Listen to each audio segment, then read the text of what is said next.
this hope. We've got a future. We've got the power of the resurrection living within. We've got this hope. We've got a promise that we are held up and protected in the palm of his hand. And even when our hearts are breaking, even when our souls are shaking, we've got this hope. Well, welcome to the table, friends. We're so glad to be back with you. As we join together with our friend Julia, this is Ray. I'm Stefan. We're two of the pastors at Front Street United Methodist Church in Burlington on a bright, sunshiny day today. Wasn't always like that. As I said a few minutes ago, a miserable day yesterday. That's right. And in years past, it's been worse. Oh, yes. We'll talk about that. But Julia, we want to hear a little bit about you. Okay, I'm Julia Honeycutt. I've been saying this a lot recently, so if you've heard me say it, I apologize. But I get asked the most around here, which Honeycutt are you? There's a couple. Yes, a few. So There's a whole herd. Not quite yet, but we're working on it. So Betty Honeycutt is my mother-in-law. I'm sure many of you know her. And she has 3 sons, Matthew, Kirk, and Chris. And I'm married to the youngest, Matthew, and we have 2 little girls. Paige is almost 5.5, and Hannah will be 3 in March. And they are precious and precocious. They are an experience. And yes. are not shy of large crowds. No, That doesn't bother them a bit. In fact, I think that's something they look forward to. Yes. Yeah, so that's great. Now, Julia, you've been part of Front Street for how long now? I think a little over 8 years. 8 years. And another little hidden gem that she has, she's also employed at a church. Not our church. She attends our church and is part of our community. But she works in another church, another Methodist church in Chapel Hill. Yes, I work at University United Methodist Church in Chapel Hill. I do their communications, their website, some graphic social media, Yeah. their bulletins, Would emails. it be easier for you to list the things that you that I don't do. That's Yeah. right. That's what You I don't thought. preach. And that's Much. about it. Much. No. Okay, I started saying, I heard her preach a few minutes ago. Yeah, that's right. So, Stefan, as we decided to come out here, part of the reason we decided to come out here is because beautiful windows. They are beautiful windows. These are our windows that are up here, our stained glass windows on the outside of Front Street. We think that they're wonderful, and they provide some wonderful colors on the inside, especially as the sun comes through. Now, These windows and others, there's a big round one up there, have been inspiration for some of your work. that's right. Yes. We want to hear about the creation of that. So let's come inside. About early April, it might have been late March, our group that takes care of these facilities met, and they decided they needed to get some thoughts and financials about replacing these windows. Right. But then in April, Something else happened, and Julia, we weren't here for it. Can you share a little bit about what happened in the sanctuary? Well, in April of 2018, Yes. there was a straight line of storms that just blew these windows out. Literally. And it happened at night, and we woke up to a new world where the windows were gone. so April 15th was that day, and on April 17th had already been scheduled that the window guy would meet with our team here to talk about these windows. Right. And I imagine he was upset that they started without him. I bet they were. Our baby grand piano was sitting down here, and our music director tells me there was an inch of water in that piano. And so all of that, it's not only the windows had to be replaced, this had to be shipped away. It's a beautiful baby grand Steinway, and the water messed up all of our pews. And so all the pews had to be shipped away to be restored as well.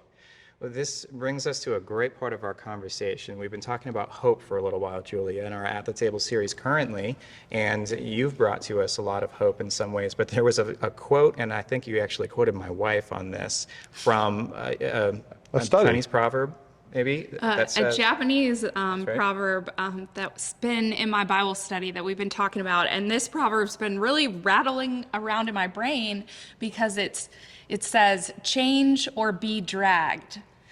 Oh. And if you remember last week, we taught, I loved that. And we talked about, if you don't change, you'll either fade away or die. Yeah. Because change happens. And boy, that proverb is a brilliant way to put it. We have an opportunity either to kind of get in front of it and ride the wave or be dragged along behind. I mean, that's part of the reality that we should recognize. As many churches have, we know that our world has changed, and sometimes hope hurts, or hope is difficult. Hope, you have to be dragged even to hope, because we resist the change. We resist, we have to do something different.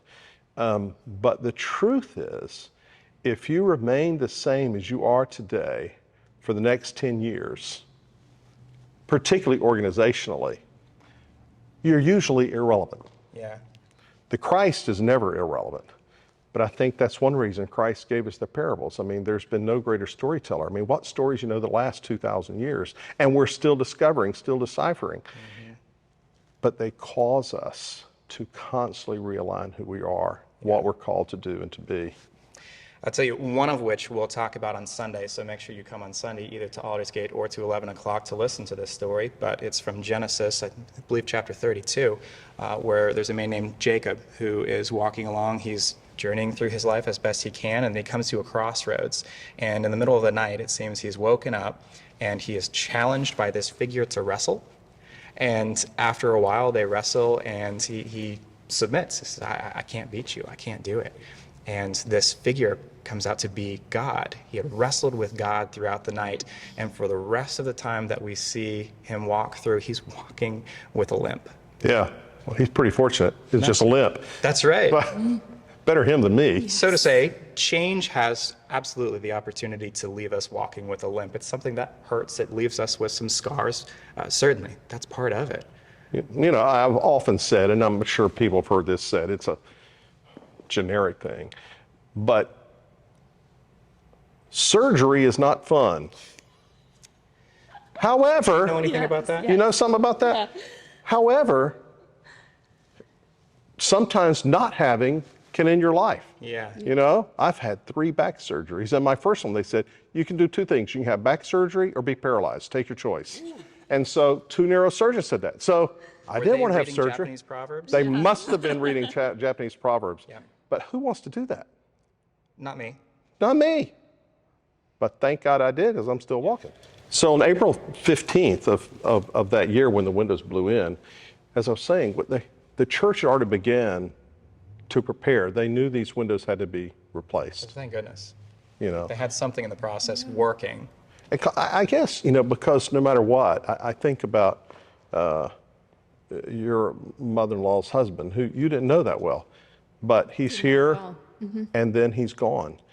We all have those tragic catastrophes and heartaches that you almost can't prepare for.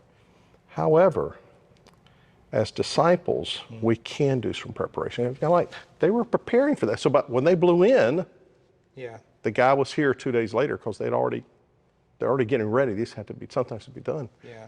But we have to do the same thing in our personal spiritual lives. There's a little bit of work we should do on anticipating change, knowing that change is coming regardless of our Want to or not. of it. Yeah, exactly. And so.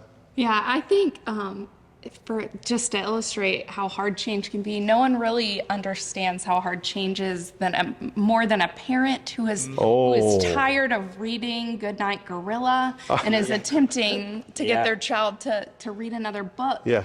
But it's all, like we said, for good for everybody. Yeah. That we get exposed to other stories and other characters and other things. So just like with the window, at least we had the foresight enough to be already looking forward, so we weren't dragged into that change. But you're leading us into this hopeful change around here. Yeah, we're so hoping excited for that. Yes.